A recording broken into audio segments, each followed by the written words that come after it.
나누실 하나님 말씀은 로마서 12장 1절에서 3절까지 말씀입니다. 로마서 12장 1절에서 3절까지 말씀.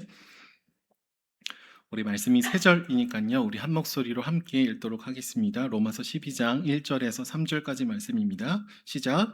그러므로 형제들아 내가 하나님의 모든 자비하심으로 너희를 권하노니 너희 몸을 하나님이 기뻐하시는 거룩한 산 제물로 드리라. 이는 너희가 드릴 영적 예배니라. 너희는 오직 마음을 새롭게 함으로 변화를 받아 하나님의 선하시고 기뻐하시고 온전하신 뜻이 무엇인지 분별하도록 하라. 내게 주신 은혜로 말미암아 너희 각 사람에게 말하노니 마땅히 생각할 그 이상의 생각을 품지 말고 오직 하나님께서 각 사람에게 나눠 주신 믿음의 분량대로 지혜롭게 생각하라. 아멘. 최근에 넷플릭스에서 참교육이란 드라마가 유행하고 있습니다. 저는 한 2화까지 보다가 아직 못 보고 있는데요. 그러니까 학생들 그리고 학부모가 자기밖에 모르는 태도를 지니면서 이제 악성 민원들을 과도하게 반복합니다. 그러면서 교권이 무너져 내리는 이 현실을 그려낸 드라마이죠. 아주 말도 안 되는 그냥 상상 속의 이야기였으면 차라리 좋겠는데 오늘날의 교실에서 일어나는 풍경들과 유사하다라는 측면에서 슬픈 마음이 느껴집니다. 드라마를 보면 학부모님들은 내 아이만을 소중하게 여기면서 다른 학생들, 그리고 때로는 선생님들을 함부로 대하는 모습들이 드러납니다. 그러니까 내가 원하는 것을 막 이뤄내기 위해서 시도 때도 없이 전화하고 문자하고 항의합니다. 그러다가 내 마음대로 잘 안 되면 선생님 때문에 우리 남편이 지금 굉장히 화났거든요. 막 이렇게 하면서 협박 비슷한 얘기를 막 하는 거예요. 사사기의 말씀이 떠올라요. 각기 소견에 옳은 대로 하면서 우리가 함께 아프게 되고 함께 슬퍼지게 되는 현실이죠. 팀 켈러 목사님은 굿띵, 우리 안에 좋은 것들이 있는데 그것을 좋은 것을 넘어서서 궁극적인 것으로 만드는 순간 그게 우상이 되고 그것이 우리를 가장 파괴하게 만든다라는 얘기들을 합니다. 내 아이가 소중한 건 너무나 당연하지만 내 아이를 막 너무 높이게 생각하게 되면은 내 아이만을 소중하게 여기면서 누군가를 아프게 만들 수 있는 것이죠. 근데 여러분, 자기중심성이라는 이런 우상은 교실 안에서만 이루어지는 것은 아니겠죠. 가정에서도 충분히 이런 일들이 일어날 수 있습니다. 여기 젊은 분들이 많이 계시는데 어떤지 잘 모르겠어요. 요새는 막 결혼을 해도 남편의 통장과 아내의 통장을 절대로 합치지 않는다라는 얘기를 제가 들었습니다. 저는 영포티인데 저는 합치고 있거든요. 근데 합치지 않는데요. 왜 그럴까요? 뭐 문화이기도 하고 그게 상대방을 존중하는 것처럼 느껴지고 그게 굉장히 쿨하게 느껴질 수 있겠지만 사실은 내가 더 소중하기 때문이죠. 그리고 너도 존중해 줄게. 그러니까 결국 나의 돈을 건드리지 마라. 저는 이게 분명하다고 생각이 듭니다. 그러다 보면 나중에 막 시댁 가는 기름값을 누가 낼 거냐, 처갓집은 기름값이 얼마 안 되는데 어떻게 할 거냐. 제가 들어봤던 것 중에 가장 치사한 거는 아내가 쓰는 생리대 가격은 빼라는 거예요, 남편이. 나는 안 쓴다. 자기중심성이 가정에도 있을 수 있습니다. 여러분 회개하고 통장을 합치십시오. 여러분 우리가 보는 유튜브 안에도 그렇죠. 알고리즘은 편향적이에요. 나를 위한, 내가 좋아하는, 내가 오래 체류하는 내용들을 모아서 다시 나에게 주잖아요. 그러니까 그것을 계속 보다 보면은 자기 중심적일 수밖에 없죠. 내가 보는 것에 대한 확신을 얻게 됩니다. 그리고 나와 생각이 다른 사람을 완전히 이상한 사람처럼 여기는 폭력성이 우리 안에 주어지게 되죠. 여러분, 이렇게 내가 너무 소중해져 가는 사회 속에서 우리가 예수님을 믿는 그리스도인으로 살아간다면 어떤 어려움들이 있을까요? 나에게 위로가 되는 말씀들은 아멘 하고 받아들이지만 나의 삶을 조정해야 되거나 내가 부담스러운 것들은 우리가 말씀으로 받기를 거절할 때가 있습니다. 예를 들어서 누군가를 뭐 용서하라든지 아니면 하나님께 내 삶을 더 드리라든지 이런 말씀들을 보게 되면 눈으로는 읽지만 마음으로는 읽어내지 않죠.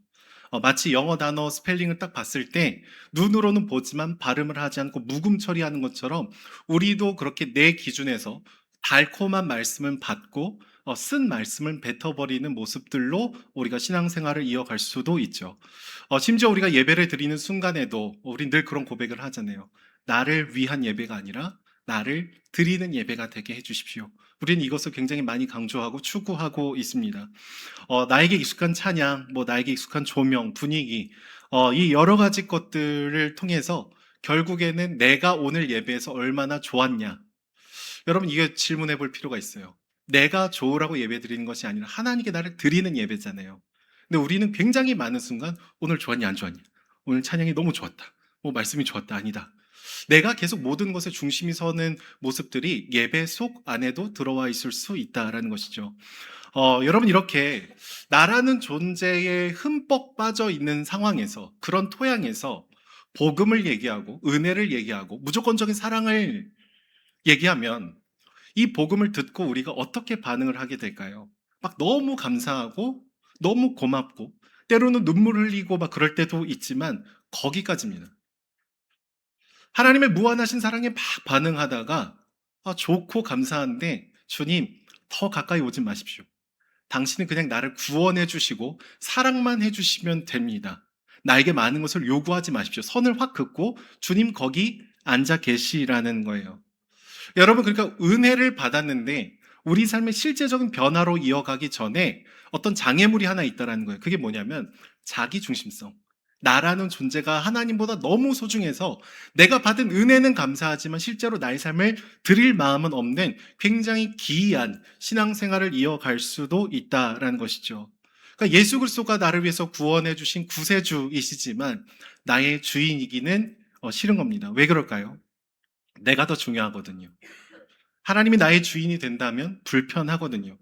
내가 원하는 것을 누리고 즐기고 막 그러고 싶은데 하나님이 내 인생의 보좌에 앉으면 그러지 못할 것 같으니까 너무 싫은 것이죠. 바라기는 오늘 이 예배를 통해서 또 말씀을 통해서 우리가 하나님께 다시금 우리의 주권을 내어드리는 귀한 은혜가 있기를 소망합니다. 여러분, 오늘 말씀은 그러므로라는 접속사로 시작을 하고 있어요. 그러니까 로마서 1장부터 11장까지의 말씀은 복음이란 무엇인지, 은혜란 무엇인지를 막 풍성하게 얘기한 다음에 12장부터는 이 복음을 알았으면 그러면 이제 우리가 어떻게 살 것인가, 이 얘기로 나아가고 있는 것입니다. 무려 11장이라는 기다란 분량을 통해서 바울은 우리가 여전히 자격 없고 조건 없는 그런 깊은 죄인이지만 하나님의 은혜로 그분의 자녀가 되었고 그분의 사랑을 받게 된 존재가 되었다는 것을 얘기하죠. 이방인이든 유대인이든 율법을 지키든 아니든 그것과 상관없이 예수 그리스도의 사랑과 십자가의 사역으로 인해서 우리가 하나님의 사랑스러운 존재가 되었다는 복음을 선포했습니다. 그리고 오늘 본문에서도 다시 바울이 무엇인가를 얘기하면서 이런 얘기를 해요. 내가 하나님의 자비하심으로 너희를 권하노니. 어떤 것을 다시 얘기하죠? 은혜를 먼저 얘기합니다. 모든 자비하심으로 다시 너희들한테 이제 은혜 받은 자답게 어떻게 살지를 얘기할게. 그런데 다시 순서를 잘 지켜요. 너희는 이미 하나님의 사랑스러운 자녀야. 모든 자비하심을 이미 받았지? 그러니까 내가 이제 은혜 받은 자답게 어떻게 살지를 우리가 한번 얘기해보자. 이 얘기를 하고 있는 것이죠. 여러분, 우리가 은혜 받은 자답게 살기 위해서는 어떻게 살아가야 될까요? 오늘 본문을 보면은 이런 명령을 합니다. 너희의 몸을 하나님이 기뻐하시는 거룩한 산 제물로 드리라. 이는 너희가 드릴 영적 예배니라. 이 얘기를 하죠. 여러분, 세 가지의 단어가 너무 중요합니다. 첫 번째는 몸이고요. 두 번째는 산 제물, 세 번째는 영적 예배라는 단어입니다. 먼저 몸을 하나님께 드린다라는 것은 무엇일까요? 우리의 마음으로, 우리 이성으로 그냥 하나님을 예배한다, 사랑한다, 이 정도 수준이 아니라 여러분의 일상의 모든 순간에 하나님이 주인이 되시도록 끊임없이 하나님의 주권을 선포하는 삶을 살아야 된다는 것을 의미합니다. 그러니까 나의 눈에 부적절한 것들을 보지 않고요. 나의 혀로 악한 말을 내뱉지 않고요. 나의 손으로 법을 어기고 죄를 짓던 일들을 멈추고 다른 사람을 사랑하고 섬기는데 나의 시간과 에너지와 재정과 그 모든 것을 쏟으면서 살아가는 삶의 방향이 있어야 된다는 것이죠. 나의 전심을 다해서 주님을 사랑하고 그래서 우리의 일상의 모든 순간들이 주님을 향하게 되는 방향성을 가져야 된다. 그게 몸으로 주님을 예배하는 삶입니다. 여러분, 이 당시의 사람들은 이분법적인 생각에 갇혀 있었어요. 영적인 것은 거룩하고 세속적인 것은 악하다. 이 이분법으로 생각을 하게 되면 어떤 문제가 생기게 될까요? 죽어서 내가 천국에 가면 하나님 나라에 들어가니까 이 땅에서는 그냥 내 멋대로 살아도 괜찮다. 이런 식의 이분법적인 사고를 갖고 있었습니다. 이분법적인 생각을 갖고 있으면 어떤 것을 마주하게 될까요? 내 삶이 모순된다라는 것을 마주하게 돼요. 예배를 드릴 때는 굉장히 영적으로 거룩한 것을 얘기하다가 우리 삶이 실제에 들어가서 스위치를 탁 올려서 내 멋대로 사는 거예요. 왜요? 이분법적인 생각이 우리 안에 있으니까. 그리스도인이라고 말하고 뭐 예배를 섬깁니다. 하지만 나의 탐욕을 절제하지 못하고 자기 주장을 굽히지 못하고 끝내 타인에게 무례하게 행하면서도 아무런 죄책감을 느끼지 못하게 되는 것이죠. 예전에 제가 인터넷에 한 글을 봤는데, 이제 안 믿으시는 분이 이렇게 글을 쓴 거예요. 이제 주택가에 살고 계셨는데 그 주변에 어떤 교회가 있었대요. 그래서 주일만 되면 주차가 너무 심각하게 주차난이 생기는 거죠. 그래서 어느 날 이분이 주일날 오전에 나가려고 딱 했는데 아예 차가 나가지도 못하게 어떤 사람이 차를 주차를 해놨답니다. 그래서 전화를 했어요.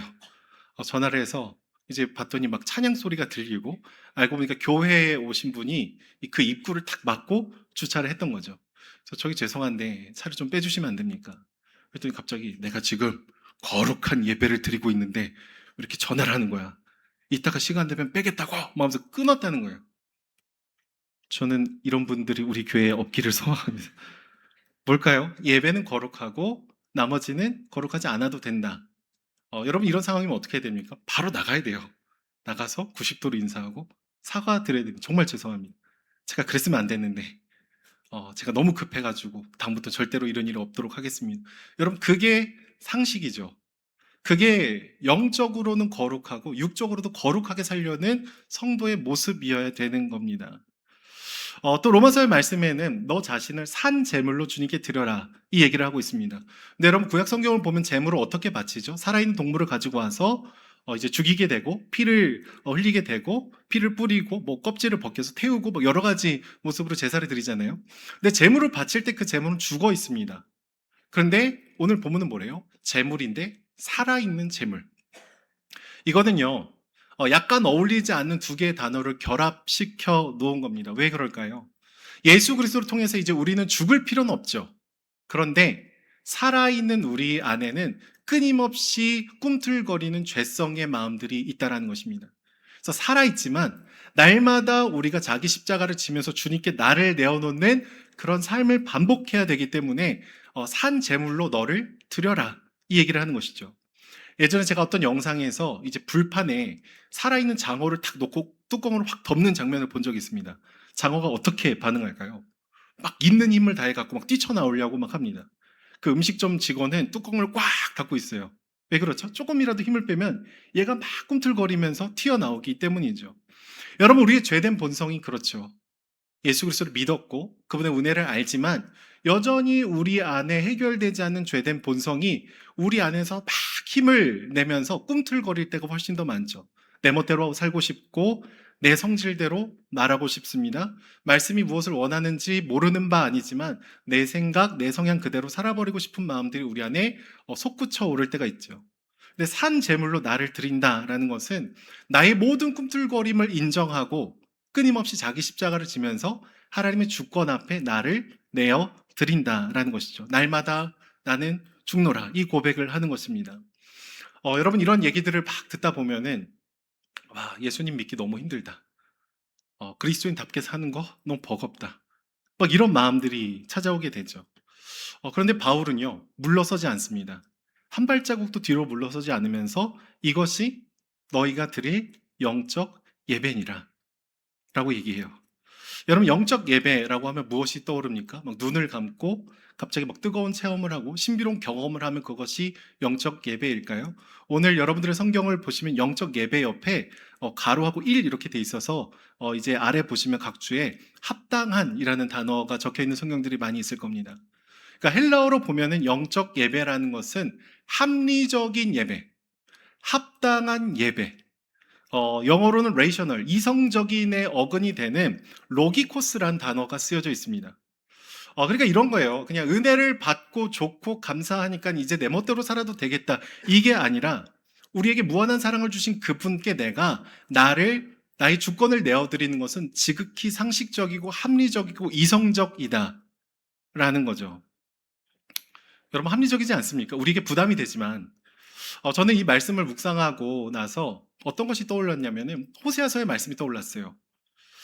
호세아서에서 어떻습니까? 아내가 계속 바람이 나서 집을 나가잖아요.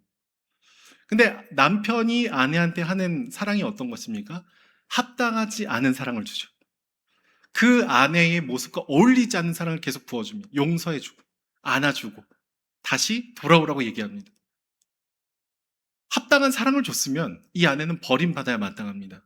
근데 호세아는 계속 품어주면서, 기다려주면서 돌아오기를 요구하고 있죠.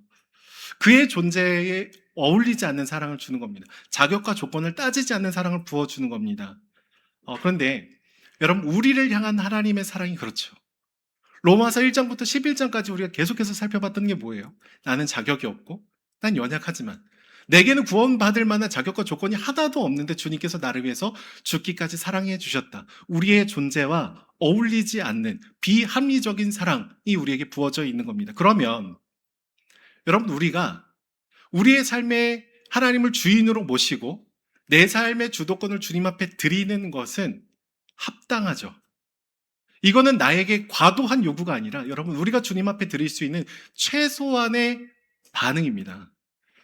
여러분, 하나님은 일주일에 하루, 주일에 오전만 여러분들의 주인이 되고 싶지 않으십니다. 예배당 바깥에서, 여러분의 일상에서 주님은 여전히 여러분들의 주인이기를 원하세요. 하나님이 우리에게 무엇을 요구하신다는 거죠? 우리의 전부를 원하십니다. 우리의 주인이 되기를 원하십니다. 그냥 목회자들만, 선교사들만 그렇게 주인으로 전부를 드리시면 되지, 왜 우리가 이렇게 해야 됩니까? 여러분, 이거는 물고기가 물 안에 살면서, 야, 물은 너무 답답해. 이렇게 하는 거랑 비슷해요. 하나님의 말씀대로 사는 게 답답하고 부담되고 여기를 나가면 내가 자유로울 것 같죠. 여러분, 죄를 지어 보십시오. 우상을 숭배해 보십시오. 우리가 메말라 갈 수밖에 없는 것입니다. 결국 주님께 나의 전부를 드리고 그의 말씀 가운데 사는 것이 가장 나에게 유익이 될 수 있다라는 것이죠. 너무 힘들고 어렵고 부담스러운 마음이 들 때마다 여러분, 십자가에 달리신 그리스도를 바라보십시오. 우리의 불평과 우리의 불만이 잦아들게 되는 것이죠. 달라스 윌라드가 쓴 잊혀진 제자도라는 책이 있습니다. 굉장히 오래전에 기록이 된 책이거든요. 근데 그 책에 이런 표현이 있어요. 우리 모두는 제자가 아닌 그리스도인에 머물고 싶어 한다. 제자가 아닌 그리스도인. 이건 뭘까요? 예수 그리스도의 피로 인해서 죄사함을 받는 것은 땡큐, 감사하지만 그분께 내 삶을 드리고 싶지는 않다. 이게 제자가 아닌 그리스도인이라는 것이죠. 그러면서 윌라드는 이들을 뭐라고 표현하냐면은 뱀파이어 그리스도인과 같다, 이런 얘기를 합니다.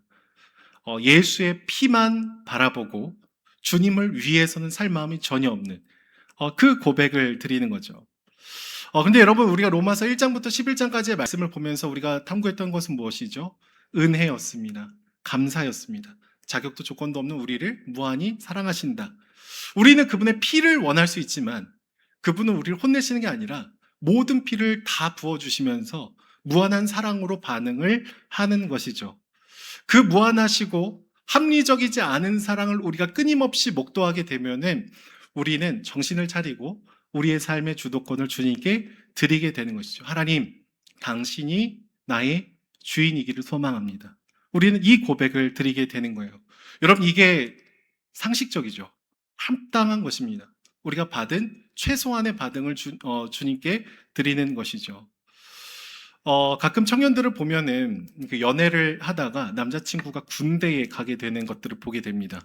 저는 개인적으로 이렇게 조마조마해요. 헤어지면 안 되는데 주여 막 기도할 때가 있습니다.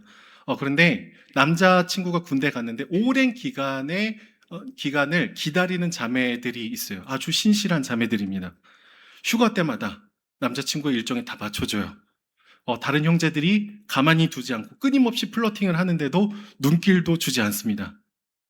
그러면 여러분, 형제가 전역을 하게 되면 어떻게 해야 되죠? 여자친구를 업고 다녀야 됩니다. 업고 다녀야 돼요. 감사할 줄 알아야 되죠. 왕비로 모시고 살아야 됩니다. 적어도 우리 태준이 엄마 어디죠? 태준이 엄마. 네. 태준이 엄마, 태준이 아빠 기다렸거든요.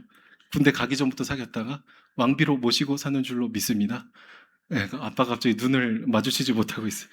업고 다니셔야 됩니다. 네. 근데 여러분, 종종 있어서는 안 되는 일들이 일어날 때가 있죠. 군 복무를 딱 마치고 왔는데 그 자매를 뻥 하고 차는 거예요. 그럼 어떻게 되죠? 비난을 듣겠죠. 야, 네가 사람이냐? 막 이러면서 어떻게 그 시간을 다 기다려준 여자친구를 배신하고 제대하자마자 딴 여자를 사귀어서 막 그렇게 하냐 막 그래서 친구들은 엄청난 비난을 하게 될 것입니다. 왜 그럴까요? 합리적이지 않기 때문에. 내가 받은 시간, 내가 받은 사랑, 내가 받은 은혜를 그냥 너무 가볍게 여겨버렸기 때문에 우리가 그러면 안 된다 뭐 이런 얘기를 하는 것이죠. 근데 여러분, 우리가 신앙생활 할 때 너무 자주 이런 일들이 일어납니다. 우리는 무한한 사랑을 받고 무한한 사랑을 찬양하죠. 하지만 거기까지예요. 내 삶을 잘 드리려 하지 않죠. 하나님 앞에 늘 많은 것을 계산합니다. 내 인생의 운전대를 주님께 드릴 마음이 별로 없어요. 왜요? 여전히 우리가 살아가는 시대는 내가 하나님보다 중요한 시대이기 때문이죠. 여러분, 오늘 한 가지 주님 앞에 질문을 던져보십시오. 하나님은 여러분의 구세주이십니까? 그리고 여러분의 주인이 맞으십니까? 그리고 나는 최선을 다해서 진실하게 합당한 예배의 삶을 살고 있습니까? 여러분, 이 질문을 우리 주님 앞에 늘 드려야 되는 것이죠. 여러분, 우리가 하나님의 은혜를 배신하고 떠나가는 사람들처럼 살아갈 수도 있습니다. 근데 하나님은 다시금 우리에게 무한한 사랑을 부어주시죠. 야, 왜 너 나를 떠났어? 그게 아니라 호세아 말씀 보십시오. 다시 찾아와서 다시 사랑을 선포합니다. 또 떠나갔지만 또 다시 찾아와서 또 다시 나에게 어울리지 않는 사랑을 계속 부어주면서 그 사랑이 나의 죄성을 변화시킬 때까지 계속 용납하고 사랑하고 기다리고 그 사랑을 부어주는 것이죠. 그러니 그 사랑을 우리가 깊이 마주하게 되면은 우리 삶을 기꺼이 내어드리게 되는 것이죠. 오늘 말씀은 두 가지의 명령을 합니다. 첫 번째는 이 세대를 본받지 말아라. 두 번째는 새롭게 함으로 변화를 받아라. 이 얘기를 합니다. 그런데 이 두 가지의 명령문은 다 수동태로 쓰여 있어요. 그러니까 여러분, 우리가 어떤 가치관을 내가 받아들이겠어 라고 생각해서 받아들이는 게 아니라 우리가 살고 있는 시대와 공간이 그런 생각을 받아들이게끔 만들죠. 뭐 좋은 대학에 가면 더 가치 있는 인생이 될 거야. 여러분, 이것을 학습하고 내가 주도적으로 받아들인 사람 아무도 없습니다. 근데 우리가 살아가는 시대가, 이 한국이라는 공간이 대학의 서열을 매기고 더 좋은 데 가면 더 괜찮은 인간인 것처럼 얘기하는 그 가치관을 우리 안에 무의식적으로 스며들게 만들게 되죠. 그러니까 은밀한 세계관이라는 책에서는 이런 잘못된 기준과 가치관은 내가 그것을 수용하는 게 아니라 마치 스텔스 전투기 같아서 레이더망을 거치지 않고 어느샌가 우리의 마음을 조성한다라는 얘기를 합니다. 그러니까 나도 모르는 사이에 전혀 성경적이지 않은 기준과 가치관을 내가 받아들이고 있고 사랑하고 있고 그것을 갈망하고 있더라라는 것이죠. 그런데 여러분, 바울은 오늘 말씀에 이런 잘못된 기준과 가치와 흐름들을 분별하고 그것이 나의 내면을 형성하지 않도록 나를 하나님께 내어드리라 라는 얘기를 하고 있는 것이죠. 여러분, 오늘날 한국 사회 안에 가장 치명적인 잘못된 가치관은 무엇일까요? 뭐 여러 가지 것들이 있지만 남과 나를 비교함을 통해서 나의 가치를 찾는 것들이 굉장히 강력한 사회죠. 미로슬라프 볼프는 야망의 대가라는 책에서 이런 얘기를 합니다. 비교의 늪에 빠진 사람들은 상상할 수 있는 모든 축에서 서로를 비교한다. 이 얘기를 해요. 상상할 수 있는 모든 축, 뭐가 있을까요? 뭐 외모, 직업, 뭐 공부, 뭐 학벌, 뭐 사는 지역, 뭐 그런 것들. 그렇죠. 뭐 강남에 사시는 분들은 내가 서울에 산다고 얘기 안 하잖아요. 나는 강남에 산다. 뭐 이렇게 하고. 분당에 사시는 분들은 내가 성남이 아니라 분당에 산다. 끊임없이 우리는 비교하면서 나의 가치를 높이고 싶어 하거든요.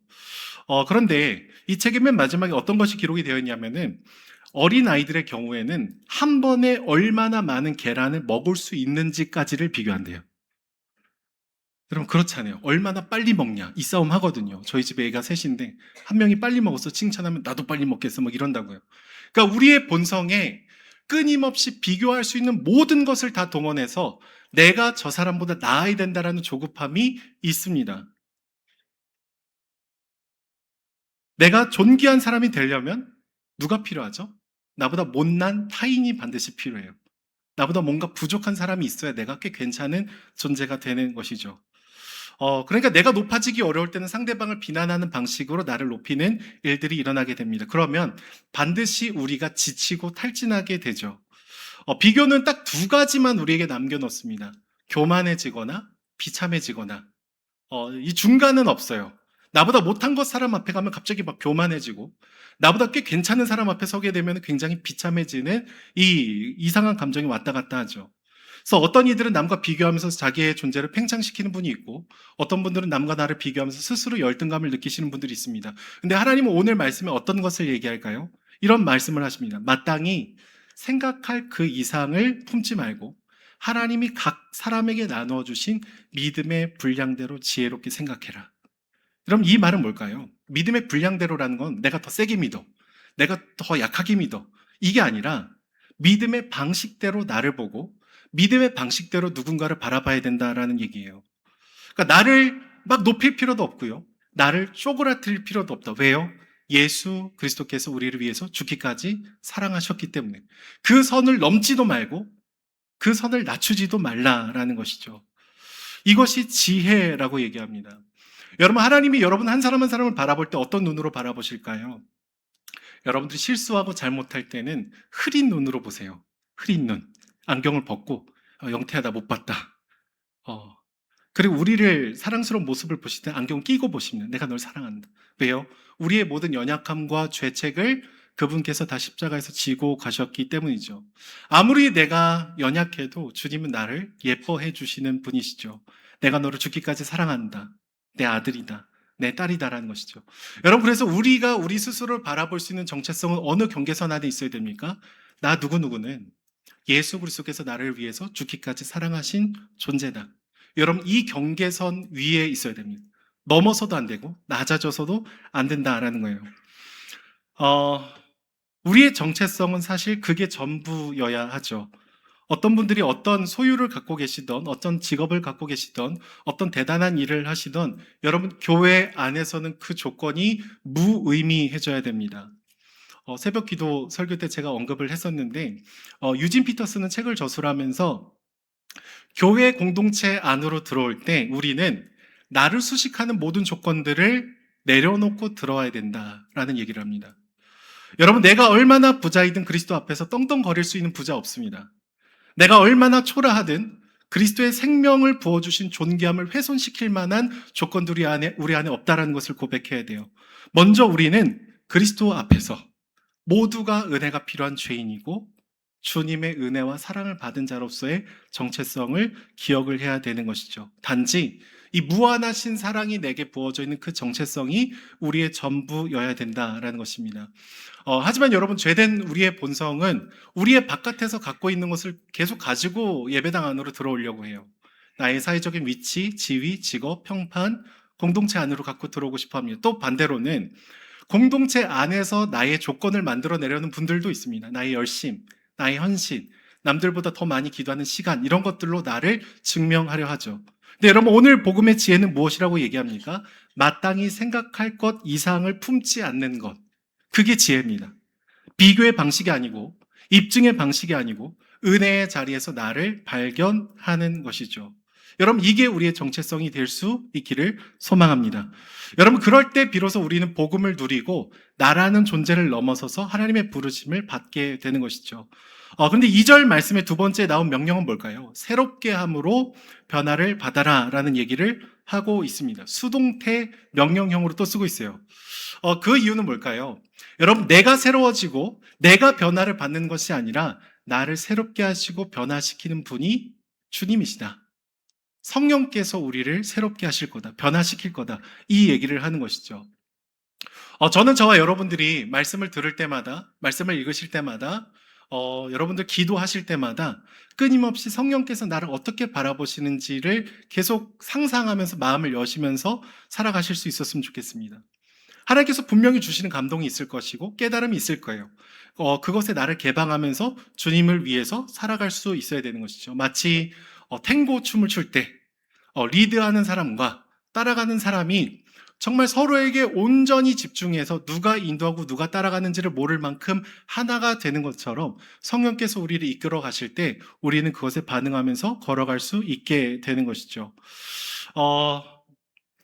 미로슬라프 볼프는 그의 책에서 키르케고르의 백합의 비유를 인용합니다. 어떤 얘기냐면 작은 백합 한 송이가 다른 꽃들과 더불어 자라고 있는데 그 백합이 너무 예쁜 꽃이었던 거예요. 그래서 이 꽃은 스스로를 너무 사랑했어요. 나 정도면 예뻐. 막 그러면서. 근데 어느 날 새 한 마리가 이렇게 날아듭니다. 날아들어서 이 새가 무슨 말을 하기 시작하냐면은 자기가 날아다니면서 봤던 수많은 언덕 속에 다른 꽃들에 대한 얘기를 하기 시작해요. 야, 내가 지난번 언덕에서 다른 데에서 어떤 꽃을 봤는데, 야, 너랑 비교할 수 없이 예쁘더라. 야, 내가 저번에 저기 갔는데, 야, 너는 꽃이라고 부르기에도 좀 민망할 정도더라. 더 예쁜 꽃들이 있어. 여러분, 이 꽃은요, 이 새를 만나기 전까지는 자기를 사랑했거든요. 내가 얼마나 존귀한지를 알았거든요. 그런데 이 새가 계속 와서 하는 비교의 말들을 듣다 보니까 어느새 열등감이 계속 생기게 되는 거예요. 그러면서 우월감을 추구하게 됩니다. 나도 다른 꽃들보다 더 예뻐지고 싶다. 그래서 어느 날 이 새에게 부탁을 한답니다. 야, 내가 요 언덕에 있어서 지금 별로 안 예쁜 거지. 네가 얘기했던 그 다른 언덕에 나를 좀 이렇게 뽑아서 심어줄 수 있냐? 그럼 나도 왠지 예뻐질 수 있을 것 같아. 그래서 실제로 이 새가 이 백합을 뽑아서 입에 물고 날기 시작했습니다. 어떤 일이 일어났을까요? 땅에서 뿌리가 떨어지고 분리되면서 이 백합은 말라가기 시작하고 또 다른 언덕에 가기 전에 시들어 죽게 됐습니다. 그러면서 케르케고르는 우월성을 추구하고 열등감으로부터 도망치려다 죽게 됐다라고 평가를 해요. 여러분, 백합은요, 오롯이 나로 존재했을 때 이미 충분히 아름다웠습니다. 이미 사랑스러웠어요. 이미 행복했어요. 그런데 사악한 새가 나타나서 계속해서 다른 이들보다 못한 나를 떠올리게 할 때 스스로 위험지대로 들어가게 되는 것이죠. 작은 백합은 남들과 나를 비교하는 것을 통해서 창조주가 주신 자신의 고유한 아름다움을 잃어버리기 시작했습니다. 그래서 열등감을 떨쳐내려 애쓰고 우월감을 추구하다가 시들어버리게 되는 것이죠. 여러분, 그런데 이 백합의 모습은 그리스도의 무한하신 사랑에서부터 떨어져 나와서 남들보다 괜찮은 존재가 되고 싶어하는 우리의 모습일 때가 있습니다. 막 어렸을 때부터 아이들을 막 닥달하고 서로 들어간 대학의 이름을 막 비교하고 서로의 형편을 비교하고 우리 남편의 직업을 비교하고 여러분, 이러다 보면 어떤 것을 잃어버리죠? 나다움을 잃어버리게 되죠. 하나님이 나를 통해서 하실 일들에 대한 부르심 잃어버리게 됩니다. 왜요? 나를 둘러싼 조건들을 어떻게 바꿀지에만 우리의 모든 시선이 가 있기 때문이죠. 근데 하나님은 그런 우리를 위해서 어떤 일들을 행하셨습니까? 저 높은 곳에서 이 낮은 땅으로 오셔서 자신의 생명을 시들게 하셨죠. 꺾여짐을 당하셨습니다. 생명을 부으셨죠.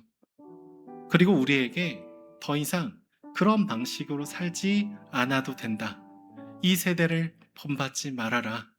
그리고 새롭게 함으로 변화를 받아 내가 얼마나 사랑스러운 존재인지를 스스로에게 선포하고 하나님의 사랑의 눈으로 나를 보고 이웃을 보고 세상을 볼 때 우리는 끌려가는 존재가 아니라 하나님의 부르심을 따라가는 존재가 될 수 있다라는 것이죠. 여러분, 우리가 은혜의 복음을 들었음에도 잘 변화되지 않은 영역이 있습니다. 근데 커다란 장애물들 중에 하나가 나 자신과 비교하는 마음이에요. 여러분, 사악한 새들의 음성을 듣지 마십시오. 여러분들에게 모든 생명을 쏟으시면서 너는 너무나 존귀한 내 아들이요 딸이다라고 말씀해 주시는 하나님의 그 사랑 안에서 여러분들을 발견하는 저와 여러분들이 되기를 소망합니다. 그럴 때야 비로소 우리는 우리의 몸을 우리의 모든 것을 주님께 드리며 걸어갈 수 있게 될 줄로 믿습니다. 우리 함께 찬양하며 우리 마음을 고백하며 나아가도록 하겠습니다.